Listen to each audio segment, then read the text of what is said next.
Hello hello सबैजनालाई नमस्कार। आज चाहिँ हामी एकदमै हाइट त के भनौँ, यहाँ चाहिँ भैरव थान बनाउने ठाउँ, टिका भैरवको भैरव थान बनाउने ठाउँमा आइपुगेको छ। यो हाम्रो पुरानो साइट पनि हो। यहाँ हामीले सामान बोकिएको। अब फेरि यसपालिदेखि अहिले फेरि सुरु हुन्छ होला सायद सामान बोक्ने चाहिँ। यहाँ चाहिँ मूर्ति भैरवको चाहिँ मूर्ति बनाउँदो रहेछ। यहाँ यो चाहिँ के नाक बनाएको रहेछ। यहाँ चाहिँ पुरै काम भइरहेछ। यसको चाहिँ यो बिल्डिङ माथि चाहिँ यहाँ चाहिँ त्यो मूर्ति बनाउने हो। यसको के भनिन्छ, यहाँ चाहिँ टिका भैरवको भैरव थानमा चाहिँ यहाँ चाहिँ हाम्रो मूर्ति बनाउने कामहरू भइरहेछ। हामीले पहिला यो सबै हामीले नै सामान बोकेको, यो गिटीहरू, यो ढुङ्गाहरू यहाँ छ ठन्नै है, हामीले सामान बोकेको हो। त्यो उताको बजार तपाईँहरूलाई देखाउँछु म। त्यो चाहिँ तपाईँको काठमाडौँ बजार हो, काठमाडौँ। यो चाहिँ टिका भैरव चाहिँ यो चाहिँ ललितपुर एरिया पर्छ। यो चाहिँ है ललितपुर एरिया पर्छ। ललितपुरमा पनि यस्तो छ तपाईँको एकदमै। यो चाहिँ अलि सबै अब यो ठाउँ एरिया नै तामाङ बस्ती हो है।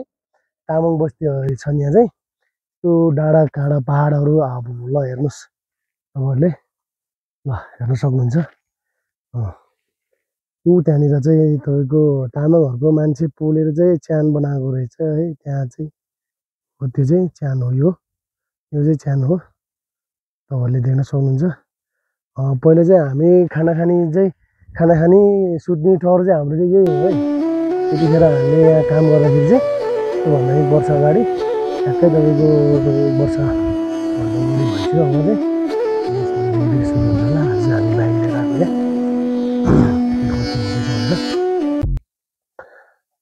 यो टहरमा बस्ने हो यहाँ।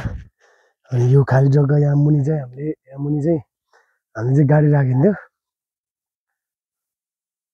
गाडी राख्ने ठाउँ चाहिँ यहाँ मिक्सर भाटामा चाहिँ तपाईँको गाडी राख्थ्यो हामीले। यहाँ मिक्सर भाटामा चाहिँ हामीले गाडी राख्थ्यो। यहाँ चाहिँ गाडी राख्थ्यो है।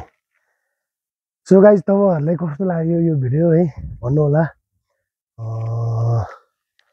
फलो गरिदिनु होला, सब्सक्राइब गरिदिनु होला प्लिज।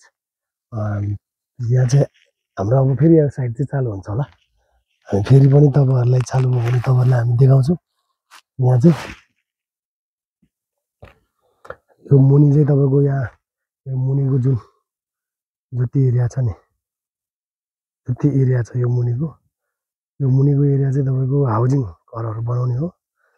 यहाँ चाहिँ यहाँ तलबाट यसको मुनिबाट चाहिँ तपाईँको भर्याङ बस्ने हो। तलबाट चढ्ने भर्याङ बस्ने हो। यहाँ चाहिँ मेरो चाहिँ अलिकति स्वर बसिया जस्तो भएको छ है। एकदमै खेसखेस गरिरहेछ।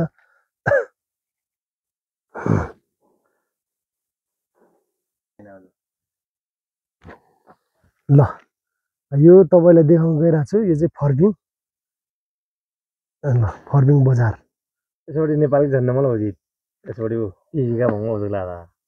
यहाँ चाहिँ नेपालको झन्डा रहेछ, तपाईँले देख्न सक्नुहुन्छ। यहाँ चाहिँ यो चाहिँ फर्बिङ बजार। हेर्दाखेरि चाहिँ पुरै फर्बिङ त पहाडमै देख्छ। जाने बाटो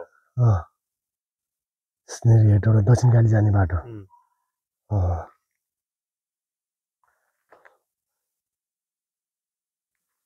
ओके सो गाइज, अहिले चाहिँ बिदा हुन्छु। हस्, धन्यवाद।